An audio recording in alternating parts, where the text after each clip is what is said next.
Malcolm X.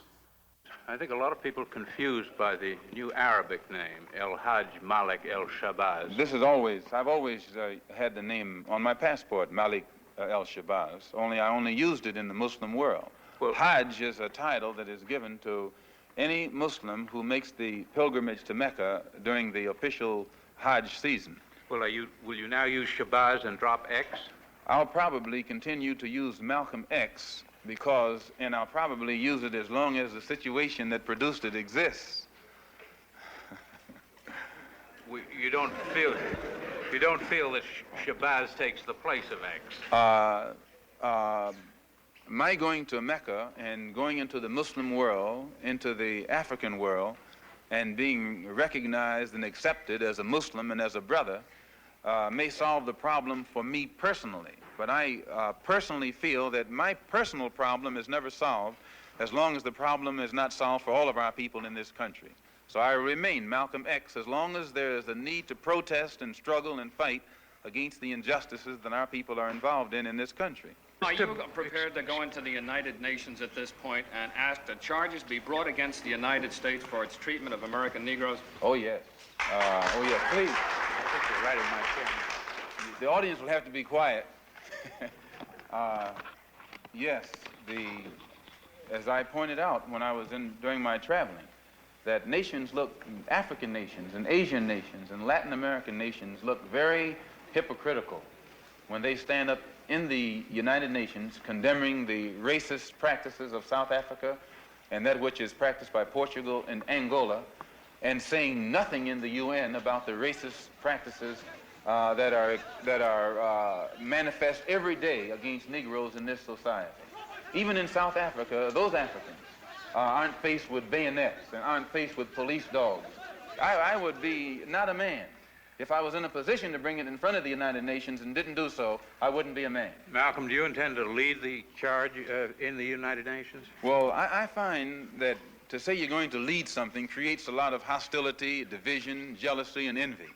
I hope to work with any group of leaders or any group of organizations to do whatever is necessary to see that this problem is brought before the United Nations. Have you had any commitments from any nations in Africa to support you in such a move? I would rather not say at this time.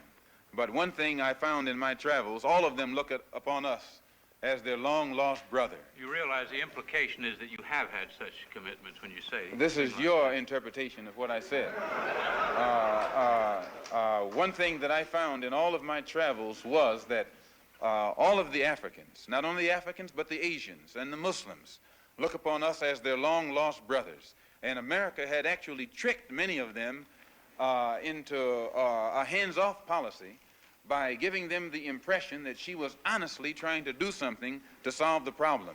My argument over there was designed to prove that it is impossible for the United States government to solve the race problem. It's impossible.